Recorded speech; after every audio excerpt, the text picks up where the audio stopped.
नमस्कार, स्वागत है आप सभी का न्यूज 18 राजस्थान पर। न्यूज 18 प्राइम में मैं हूं आपके साथ हेमंत कुमार। नमस्कार, आपके साथ मैं पल्लवी रविंद्र सिंह। बुलेटिन की शुरुआत करेंगे दिल्ली से आ रही इस वक्त की बड़ी खबर के साथ। एयरपोर्ट हादसे के बाद सरकार एक्शन में है। बड़ी जानकारी है इस वक्त की। नागरिक उड्डयन मंत्री की बैठक में यह बड़ा फैसला किया गया है। आपको बता दें कि अगले 5 दिनों में हवाई अड्डों के निरीक्षण के निर्देश दिए गए। तो देश के सभी एयरपोर्ट की समीक्षा रिपोर्ट मांगी गई है। सभी हवाई अड्डों के लिए निर्देश जारी किए गए हैं। ये बड़ी खबर दिल्ली से।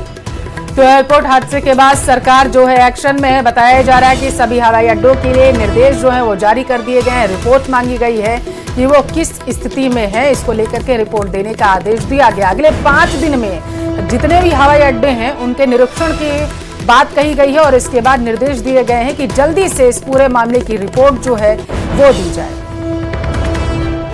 आज दिल्ली में सुबह आईजीआई एयरपोर्ट पर टर्मिनल 1 पर हुए हादसे के बाद केंद्र सरकार की तरफ से एक्शन लिया गया। एयरपोर्ट हादसे के बाद सरकार पूरी तरह से एक्शन में नजर आ रही है। अगले 5 दिनों में हवाई अड्डों के निरीक्षण के निर्देश दिए गए हैं और देश के तमाम हवाई अड्डों के लिए निर्देश जारी करते हुए तुरंत एक रिपोर्ट मांगी गई है।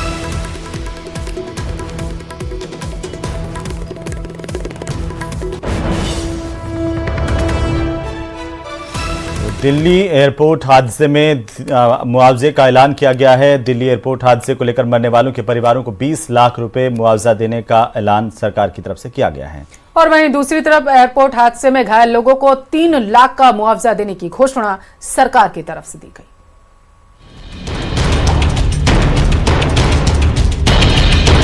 दिल्ली में आई मॉनसून की पहली बारिश जहां गर्मी से राहत लेकर आई, तो वहीं उसने दिल्ली सरकार और एमसीडी के दावों की पोल खोल दी।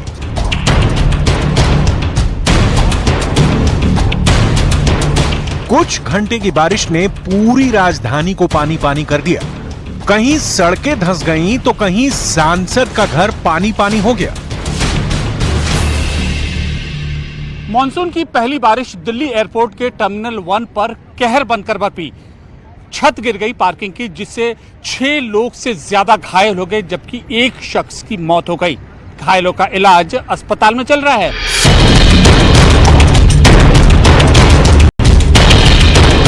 एयरपोर्ट पर हादसा हुआ तो नागरिक उड्डयन मंत्री राम मोहन नायडू ने एक्शन में आने में देर नहीं की। आनन फानन में मंत्री ग्राउंड जीरो का निरीक्षण करने पहुंचे। हादसे के पीड़ितों के लिए मुआवजे का ऐलान कर दिया, साथ ही मामले की जांच के आदेश भी दिए। Compensation has also been announced, 20 lakh for the deceased and also for the injured 3 lakhs. Terminal 1 पर हुए हादसे ने सियासी पारा गर्मा दिया है। कांग्रेस अध्यक्ष मल्लिकार्जुन खड़गे और नेता प्रियंका गांधी ने आरोप लगाया कि प्रधानमंत्री नरेंद्र मोदी ने इसी साल 10 मार्च को दिल्ली एयरपोर्ट के विस्तारित टर्मिनल 1 का उद्घाटन किया था। कांग्रेस ने घटना के पीछे भ्रष्टाचार और आपराधिक लापरवाही को जिम्मेदार ठहराया।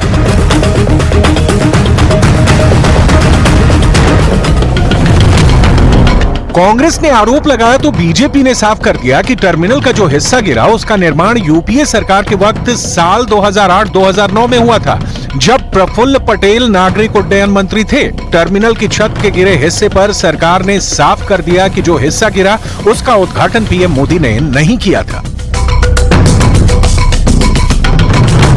जल्दबाजी में यहाँ पर इनॉग्रेशन किया गया था। इसके बारे में मैं क्लैरिफिकेशन दे दूं कि जो प्रधानमंत्री साहब जो इनॉग्रेट किया वो दूसरा बिल्डिंग है, दूसरी तरफ है। जो यहाँ कोलैप्स हुआ है वो 2009 में 2009 में पुरानी बिल्डिंग है। 2009 में जो उस टाइम ओपन हुआ था, तो उसके ऊपर जो इंस्पेक्शन करना है वो अभी करवाएंगे। मॉनसून की पहली बारिश दिल्ली एयरपोर्ट के टर्मिनल 1 पर कहर बनकर बरपी। छत गिर गई पार्किंग की, जिससे 6 लोग से ज्यादा घायल हो गए, जबकि 1 शख्स की मौत हो गई। घायलों का इलाज अस्पताल में चल रहा है। एयरपोर्ट पर हुए हादसे पर सियासी पारा हाई है। हर किसी की अपनी अपनी दलीलें हैं, लेकिन सवाल यही है कि इस हादसे का जिम्मेदार कौन है। टर्मिनल के रख रखाव का जिम्मा किसका था? क्या टर्मिनल के रख रखाव का रिव्यू किया जाता था? टर्मिनल पर सेफ्टी के क्या इंतजाम थे? ऐसे सवालों के जवाब मिलना बेहद जरूरी है, क्योंकि सवाल उस जगह को लेकर उठा है जहां रोजाना हजारों यात्री अपना सफर तय करते हैं।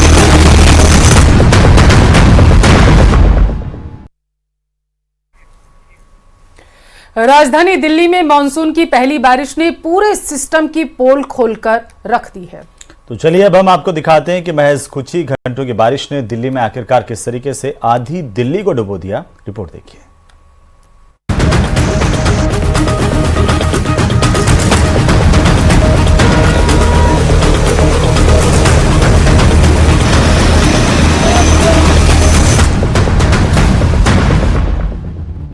कहीं बसें डूबी हैं,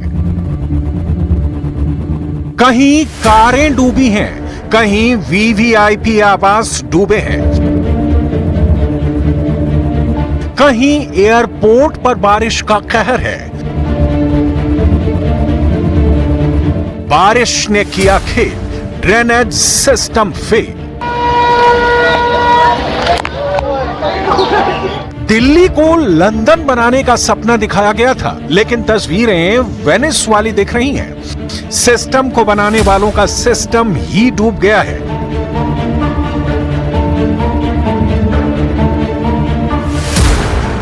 अक्सर ऐसे हालात की मुसीबत आम लोगों को ही झेलनी पड़ती है, लेकिन कुदरत ने इस बार सारे फर्क मिटा दिए। समाजवादी पार्टी के वरिष्ठ नेता राम गोपाल यादव के घर का हाल देख लीजिए। वो भी यहीं पर है और ये पूरा जो इलाका है, ये देखिए जरा, ये कोठी है उनकी और काफी अरसे से है। ये देखिए इसमें चलना मुश्किल हो रहा है, लगभग एकदम जैसे लग रहा है कि नदी बन गया। और ये देखिए जो जेनसेट आए हुए हैं, जनरेटर आए हुए हैं कि पानी निकाला जाए, वो उनकी अपनी व्यवस्था है। उनका ये कहना है कि एनडीएमसी की तरफ से या जो लोग यहाँ पर जो लोग जिम्मेदार लोग हैं उनकी तरफ से कोई यहाँ पर इंतजाम नहीं हुआ है। लेकिन ये देखिए ये घर है उनका और घर के अंदर पानी घुस गया। देखिए वो जो गार्ड रूम है उसमें पूरा पानी घुसा हुआ है। और ये जो उनकी बैठक है, बैठक में भी पूरा चारों तरफ जहां भी आपकी नजर जाएगी आपको पानी ही पानी दिखेगा। 4 बजे से मैं कोशिश कर रहा हूँ, 4 बजे से, और तमाम लोगों से बात की। एक कोई आईएएस हैं, अप्पू या पप्पू कुछ ऐसा ही नाम है, उनसे भी की। चीफ इंजीनियर काग भेजेंगे और लेफ्टिनेंट गवर्नर के जो सेक्रेटरी हैं आईएएस सुरेंद्र सिंह, उनका टेलीफोन में आया था, कहीं से किसी ने कहा होगा। उन्होंने कहा अभी चीफ इंजीनियर पहुंच रहे हैं 5 मिनट में। उनको 1 घंटा हो गया, फिर उनका टेलीफोन आया, कोई आया कि नहीं आया? कोई आया नहीं। सब हाई अप्स भी, जब हाई अप्स के अधिकारी कह रहे हैं, इसके बाद भी एनडीएमसी का कोई केयर नहीं कर रहा है। कई घंटों तक राम गोपाल यादव ऐसे ही फंसे रहे और आखिर जब सब्र जवाब दे गया तो दूसरों के कंधे के सहारे अपनी गाड़ी तक पहुंच सके। अब ये पता नहीं एनडीएमसी किस चक्कर में फंसा हुआ है कोई। ये असल में नालियां इनकी साफ होती रहें तो कभी ये नौबत ना आए। ये कंप्लीट चौक है सारी नालियां, कंप्लीटली, तो सड़क नहर बन जाती है पूरी। और एक पेड़ भी गिरा है सर, और दिल्ली एयरपोर्ट भी टर्मिनल 1 ढह गया है। सारा देश की यही हालत है। मुसीबत जब सर पे आती है तो कोसने के सिवा कुछ बचता ही कहां है। इसलिए अब आपको दिखाते हैं दिल्ली में जल मंत्री के आवास की तस्वीरें। और यहाँ पर लुटियन जोन के जो तमाम घर हैं वो यहाँ पर है, राज्य मंत्री का घर है। और अब जिस बाउंड्री पर हम फिलहाल चल रहे हैं ये है दिल्ली की मंत्री, जल मंत्री आतिशी का घर, जिसके बाहर की तस्वीरें हम आपको दिखा रहे हैं, जहाँ पर पूरा पानी भरा हुआ। और देखिए इस पूरी लेन में किस तरह पानी भरा हुआ है कि बैरिकेड भी जो है वो आधे से ज्यादा पानी में डूबे हुए नजर आ रहे हैं। ये बैरिकेड्स आप देख रहे हैं, इससे अंदाजा लगाएंगे कि कितना गहरा ये पानी है। हम घुटनों के ऊपर से तकरीबन हमारे पानी जो है वो बह रहा है। Airport, railway station, metro station, bus stop, सड़कें, अंडरपास, हर जगह सिस्टम के फेल होने की कहानी है। लेकिन सबसे ज्यादा डराने वाली तस्वीर दिल्ली एयरपोर्ट के टर्मिनल 1 से आई, जहां छत का हिस्सा गिरने से एक शख्स की मौत हो गई और 6 लोग घायल हो गए। दिल्ली एयरपोर्ट टर्मिनल 1 पर कैनोपी गिरने के बाद जो ये हादसा हुआ है उस पर राजनीति भी तेज हो गई है। कांग्रेस ने एक और जहां पर आरोप लगाया है कि T1 की जो टर्मिनल बिल्डिंग है, पीएम मोदी ने कुछ दिनों पहले ही इसका इनॉग्रेशन किया था। वहीं अब बीजेपी की ओर से और यहां तक कि नागरिक उड्डयन मंत्री की ओर से भी बयान आया है कि ये जो क्षतिग्रस्त जो कैनोपी है उसका उद्घाटन 2009 में यूपीए सरकार के कार्यकाल के दौरान हुआ था और जो भी इस पूरे हादसे के लिए जिम्मेदार है उसको बख्शा नहीं जाएगा, चाहे वो इंजीनियर हो, चाहे मेंटेनेंस एजेंसी हो या फिर कोई भी हो। फिलहाल इस पूरे प्रकरण पर राजनीति तेज होती दिख रही है और इस हादसे के बाद बचाव एजेंसियां यहां पर आप देख सकते हैं कि जो एनडीआरएफ है, इसके अलावा दिल्ली पुलिस, अलग अलग टीमें यहां पर पहुंच चुकी हैं और अपना रेस्क्यू ऑपरेशन कर रही हैं। ताजा स्थिति यह है कि एक शख्स की इस हादसे में मौत हो गई है जबकि कुछ लोग घायल हैं, उन सबको मुआवजा देने की जो नीति है उसकी घोषणा हो चुकी है और अब इस पर बयानबाजी भी यहाँ पर शुरू हो चुकी है। तो अब जैसे जैसे समय यहाँ पर बीतता जाएगा इस मामले में आरोप प्रत्यारोप का जो दौर है वह और ज़्यादा आगे बढ़ता जाएगा, लेकिन प्राथमिकता फिलहाल सरकार की यही है, संबंधित एजेंसी की यही कि घायलों का जल्दी से जल्दी उपचार हो और इस हादसे के लिए जो भी जिम्मेदार हो उसको सख्त से सख्त सजा मिले। खबर बड़ी थी, इसलिए उड्डयन मंत्रालय एक्शन में आया। मृतक के परिजनों को 20 लाख और घायलों को 3 लाख मुआवजे का ऐलान कर दिया गया। Compensation has also been announced, 20 lakh for the deceased and also for the injured 3 lakhs. फिलहाल तो तस्वीर यही है कि दिल्ली में कुछ घंटों की बारिश ने ऐसा हाल कर दिया है और अभी तो मॉनसून का आरंभ है।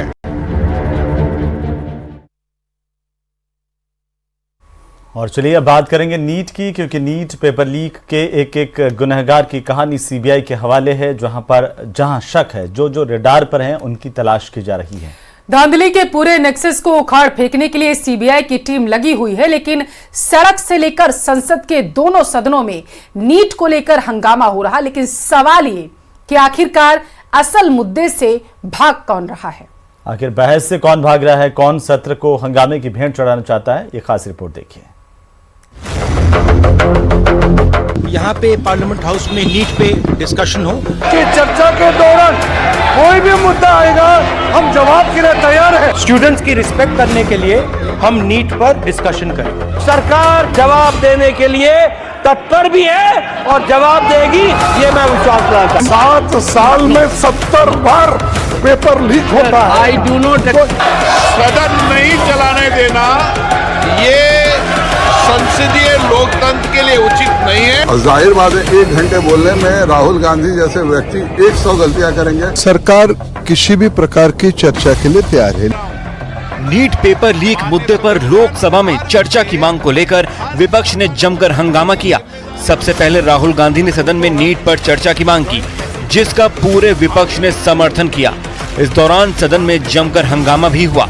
विपक्ष के हंगामे की वजह से सुबह 11 बजे कार्यवाही शुरू होने के 15 मिनट में ही सदन 12 बजे तक स्थगित कर दिया गया।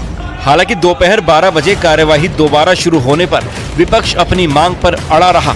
इस दौरान संसदीय कार्य मंत्री किरण रिजिजू ने विपक्ष को आश्वासन दिया कि सरकार हर मुद्दे पर जवाब देने को तैयार है, लेकिन विपक्ष का हंगामा फिर भी जारी रहा। हिंदुस्तान के जो स्टूडेंट्स हैं उनको हम जॉइंट मैसेज देना चाहते थे। हाँ दें, आप सुनिए जॉइंट मैसेज देना चाहते थे ऑपोजिशन और सरकार के साइड से कि इस मुद्दे को हम जरूरी मानते हैं और इसीलिए हमने सोचा था कि आज स्टूडेंट्स की रिस्पेक्ट करने के लिए हम नीट पर डिस्कशन करें। ठीक है, आप डेडिकेटेड डिस्कशन। अब राष्ट्रपति का अभिभाषण के चर्चा के प्रस्ताव के दौरान पूरा अपने बात रख सकते हैं और हम सर आपके माध्यम से मैं विपक्ष के लोगों को आश्वासन देता हूं कि चर्चा के दौरान कोई भी मुद्दा आएगा हम जवाब के लिए तैयार हैं। लोकसभा में मचे हंगामे के बीच जब सरकार की चर्चा को तैयार रहने की दलील ने भी काम नहीं किया, तो खुद स्पीकर ओम बिरला सामने आए। सदन का विरोध और सड़क के विरोध में अंतर होना चाहिए। आप सदन में अपनी बात को कहिए, राष्ट्रपति अभिभाषण में पूरे मुद्दे पर कहिए। आप राष्ट्रपति अभिभाषण पर चर्चा नहीं करना चाहते, आप मुद्दों पर बात नहीं करना चाहते, नीट के मुद्दों पर राष्ट्रपति अभिभाषण पर चर्चा नहीं करना चाहते, देश और मुद्दों पर चर्चा नहीं करना चाहते। ओम बिरला सामने आए और विपक्ष से अपील की, चर्चा का भरोसा दिया, लेकिन नतीजा वही रहा, हंगामा, हंगामा और हंगामा। मसलन लोकसभा की कार्यवाही 1 जुलाई तक स्थगित कर दी गई है। अब एक तरीके से देखा जाए तो 18वीं लोकसभा विवादों की प्रयोगशाला बनकर रह गई। संविधान पर विवाद शुरू हुआ, आपातकाल पर विवाद हुआ और अब नीट पर विवाद चल रहा है। और जब समाजवादी पार्टी के अध्यक्ष अखिलेश यादव ने अवधेश प्रसाद को राजा अयोध्या कह दिया है। अब राजा अयोध्या का मतलब क्या है, यह हर कोई समझता है। राजा अयोध्या मतलब प्रभु श्री राम, यानी कि अखिलेश यादव ने अवधेश प्रसाद की तुलना प्रभु श्री राम से की।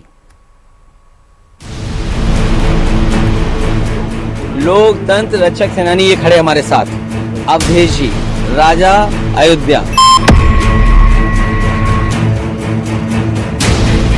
हाथों में संविधान, बगल में फैजाबाद से नवनिर्वाचित सांसद अवधेश प्रसाद और जुबान पर अवधेश प्रसाद का ये सार्वजनिक परिचय। लोकतंत्र रक्षक सेनानी आइए, लोकतंत्र रक्षक सेनानी ये खड़े हमारे साथ, अवधेश जी, राजा अयोध्या। यानी अखिलेश यादव के मुताबिक उनकी पार्टी के फैजाबाद लोकसभा सीट से सांसद अवधेश प्रसाद राजा अयोध्या। मैं राजा नहीं, मैं सेवक हूँ। प्रभु श्री राम की कृपा से मैं और डॉक्टर बाबा साहब भीमराव अम्बेडकर के संविधान की कृपा से जीत गया हूँ। मैं सेवक हूँ और हमारे नेता ने कह दिया तो उनकी भावना है, वो अच्छी भावना है, कोई ऐसी बात नहीं कि मैं सेवक हूँ और मर्यादा पुरुषोत्तम राम की मर्यादा को कायम करेगा। यही वजह है कि बीजेपी ने अखिलेश यादव को घेर लिया। अयोध्या के राजा केवल प्रभु श्री राम। अखिलेश यादव का घमंड और हिंदू विरोधी चेहरा लोगों के सामने लाना जरूरी है। अखिलेश ने जो कुछ कहा, क्या उसके पीछे महज एक इत्तेफाक है या फिर कोई नया नैरेटिव? इसे समझने के लिए उस वक्त की तस्वीरों को देखिए जब अवधेश प्रसाद शपथ लेने पहुंचे। इन तस्वीरों से कुछ देर पहले जय श्री राम के नारे भी लग रहे थे।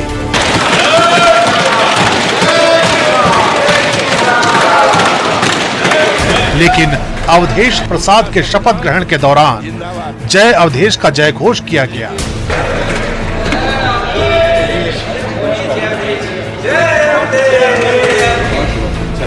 यानी सब कुछ सोची समझी रणनीति के तहत। यही वजह है कि अखिलेश यादव के बयान को लेकर संत समाज में अपनी नाराजगी जाहिर कर रहा है। माननीय अखिलेश यादव जी ने अयोध्या वर्तमान सांसद को राजा कहा है। अयोध्या में राजा सिर्फ पार्वती परमात्मा भगवान श्री राम के साकेत धाम को जाने के बाद श्री हनुमत लाल जी महाराज राजा हैं, दूसरा अयोध्या का कोई राजा नहीं। दरअसल जब से अवधेश प्रसाद ने फैजाबाद से बीजेपी के लल्लू सिंह को हराया, तब से अवधेश प्रसाद को लेकर समाजवादी पार्टी ने एक खास नैरेटिव सेट किया। पासी समाज से आने वाले अवधेश हर उस जगह होते हैं जहां अखिलेश होते हैं। दोनों के हाथ में संविधान की कॉपी होती। पहली बार सांसद बनने के बावजूद अवधेश प्रसाद संसद भवन की प्रथम पंक्ति में अखिलेश यादव के साथ बैठते हैं।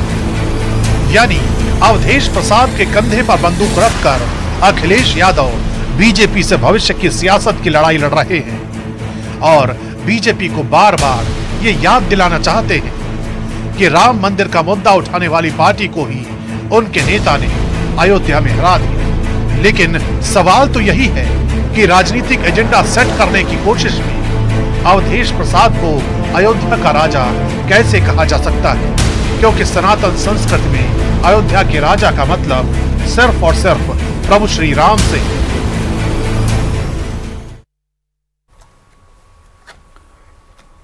तो वहीं भारतीय मूल की सुनीता विलियम्स समेत नासा के 2 एस्ट्रोनॉट अंतरिक्ष में फंस गए हैं। 15 दिन से उन्हें वापस लाने की लगातार कोशिश हो रही है।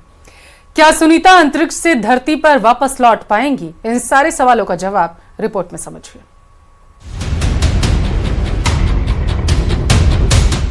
क्या अंतरिक्ष से कभी लौट नहीं पाएंगी सुनीता विलियम? रूस के बेकाबू सैटेलाइट में विस्फोट से बढ़ा खतरा।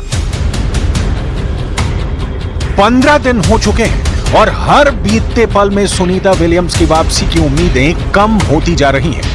धरती से करीब 450 किलोमीटर ऊपर अंतरिक्ष की गहराई में सुनीता अपने साथियों के साथ इंटरनेशनल स्पेस स्टेशन में मौजूद है।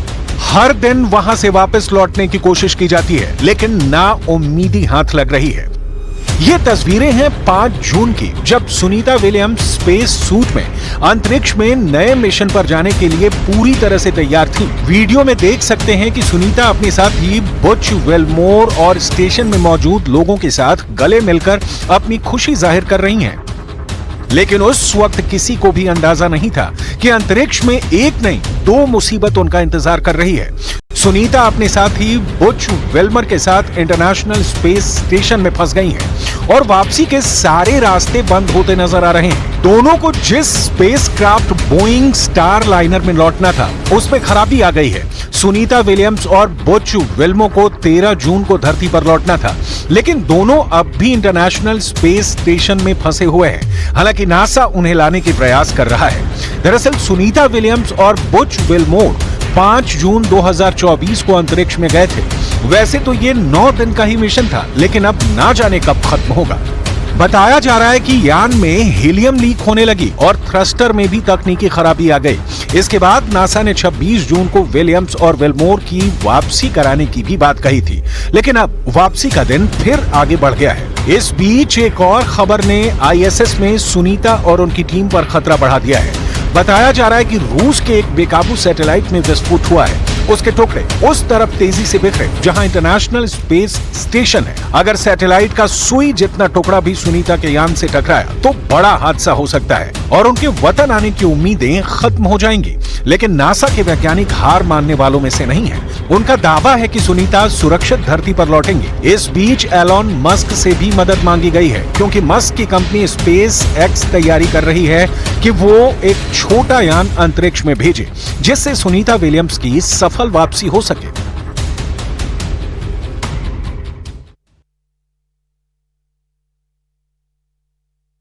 इसका कारोबार करने वाले जालौर के एक युवक की चीन में अपहरण के बाद हत्या कर दी गई।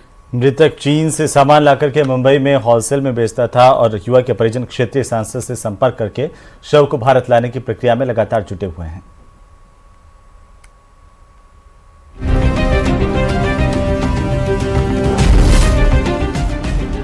व्यवसायी की हत्या।